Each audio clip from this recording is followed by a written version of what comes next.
YouTubers, Short and Spicy Nicks here, Nikki speaking. How are you guys today? Now I want to talk to you guys about the many sides of depression.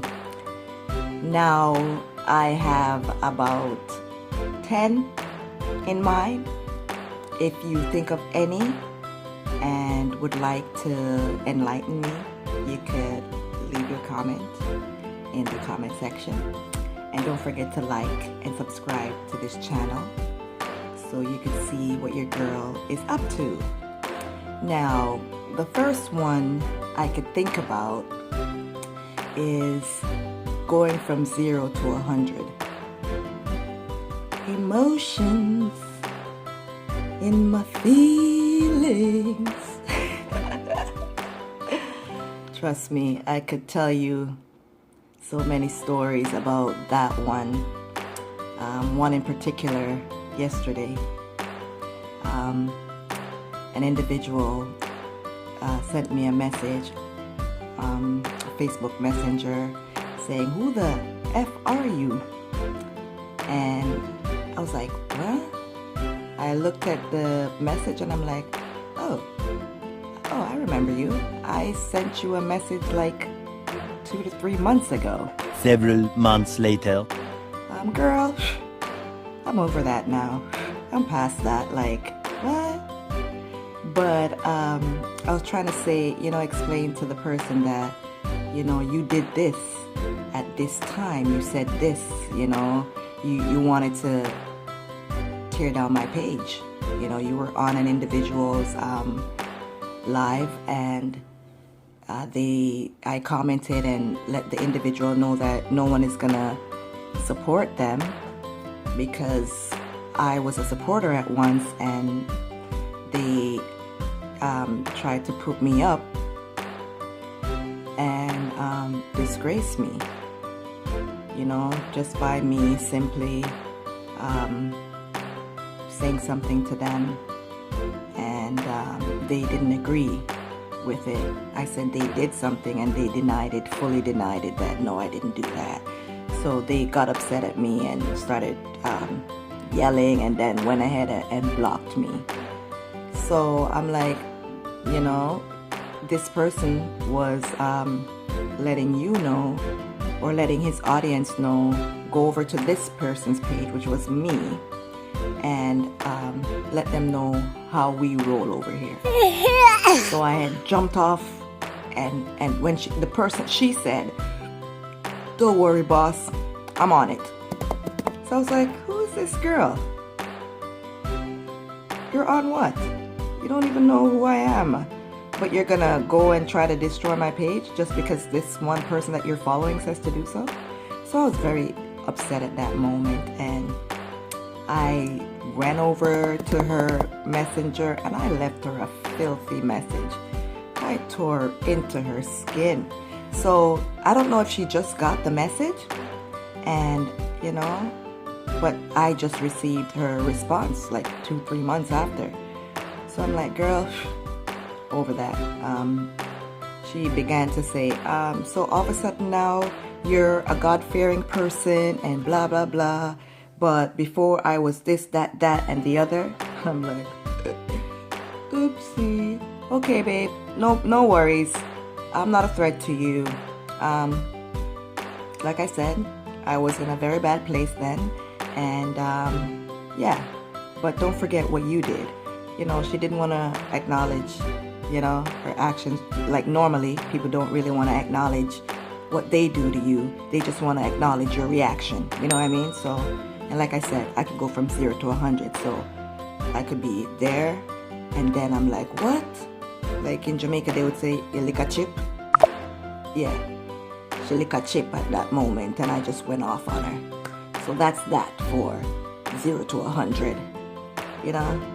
I'm trying to change. The second one I could think of is wanting to help others.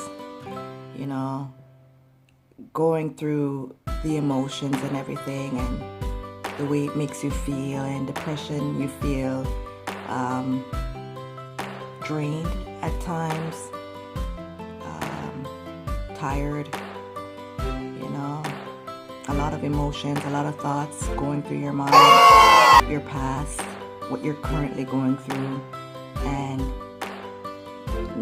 just wanting to help individuals that need help in any way. I'm a personal support worker, and that's one of the reasons why I became a personal support worker, was the thought of my grandmother and how helpful she was, and how she's just always doing, you know.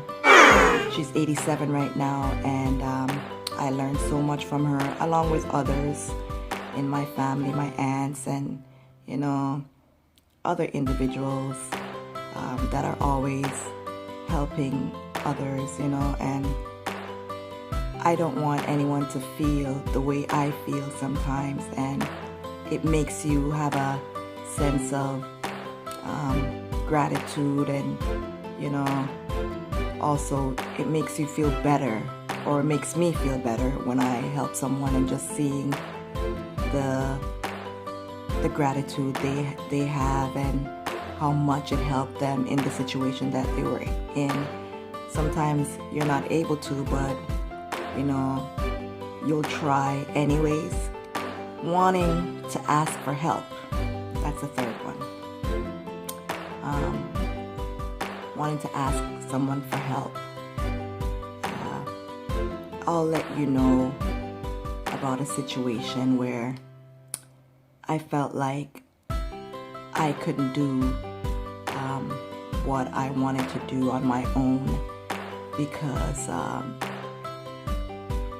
it was not possible. Back to my grandmother, I wanted to send a walker to my grandmother, and I thought about my aunt that was going to Jamaica to, you know, for her to bring it down for me, and I reached out to her and asked her if she, you know, I was like, the conversation went like, because I had spoken to her like a week before, and she was in Canada, and the next time I spoke to her, when I got the wheelchair for my grandmother, and I was trying to send a barrel down to Jamaica, and it couldn't fit in the barrel, so I'm like, okay, not really wanting to do it, but let me just ask her if she could bring it down for me, and I'll just pay her what it costs to bring it on the airplane. So when I got her, or she called me back, because I had sent her a message saying whatever, I wanted to speak to her. She was in Jamaica, and I'm like, how come you're in Jamaica? You didn't tell me you're in Jamaica. You know, I have a wheelchair, a walker from my grandmother that I wanted you to bring down, and I was gonna pay you for whatever it costs, right? And her response was in Patois, "Me dey at Jamaica, my yard. My two brother them dead, and me dey at Jamaica. Your granny not dead."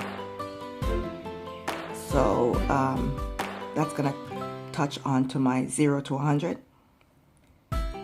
From being nice and, "Hi, my auntie, what's going on?" And that just threw me off.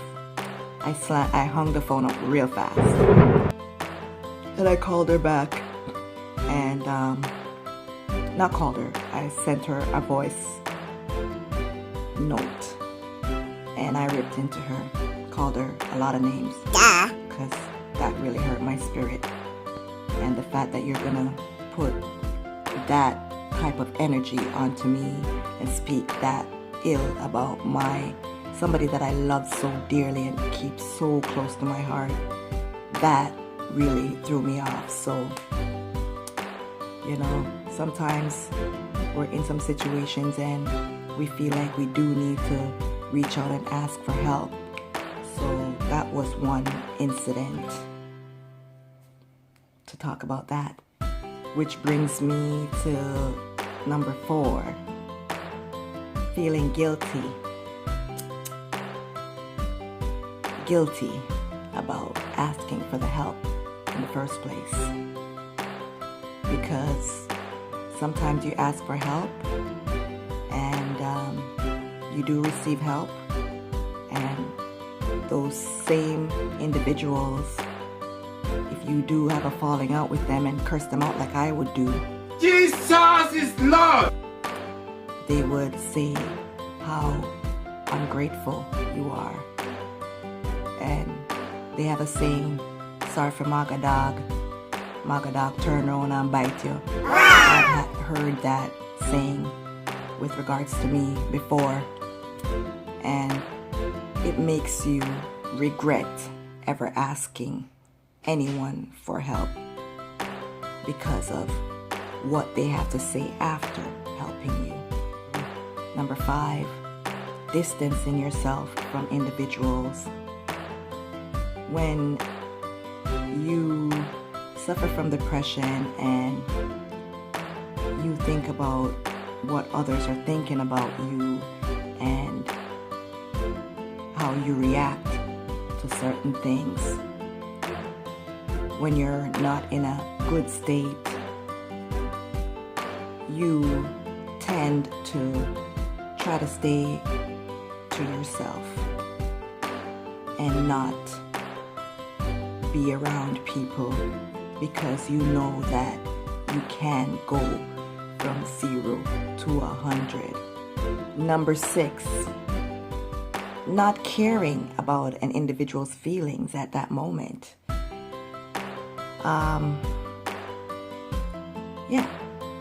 Because as with the previous experiences and instances that I've just stated, at the moment, you're just thinking about how that person made you feel. And you're not thinking about what you say, your reaction, how that's gonna affect them. The fact that they even might be going through the things that you're going through, depression as well, or any other strain in their life. Number 7, regretting your actions, regretting what you've said, feeling low. When I started speaking out about my experiences on social media, and after seeing how I was portrayed as being crazy and how family members and friends and how they reacted to you and how they treated you, after you started to regret ever speaking and letting your feelings show, right? Even not being on social media, even with speaking with individuals, you regret your reactions to stuff. Number 8, it then makes you just sit down,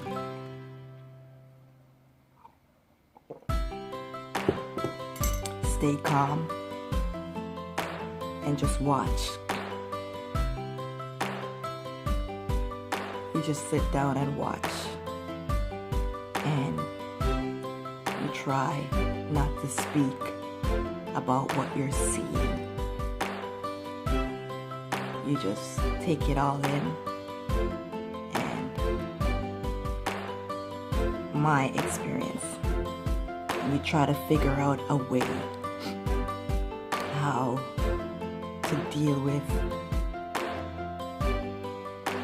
things, how to go on from that point of where you've now landed and now situated by reacting and just letting it all out and just, speaking your mind. Number 9, feeling overwhelmed. Feeling overwhelmed like it's too much. Is it me? Are all these instances just me? Did I cause this on myself? Why I feel alone sometimes? And Did I burn bridges?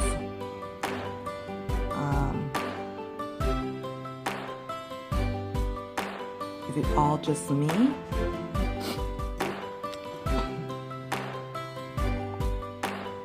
It's just too much that I'm going through. I'm getting attacked from here financially. I'm getting attacked from here emotionally. I'm helping. I'm not receiving the help. When I do get help, they're letting everyone know how much they've helped and how I'm ungrateful because, you know, I feel a way about how I'm being treated and I'm speaking out about it. And then you reach to this point, number 10. And I feel one of the biggest part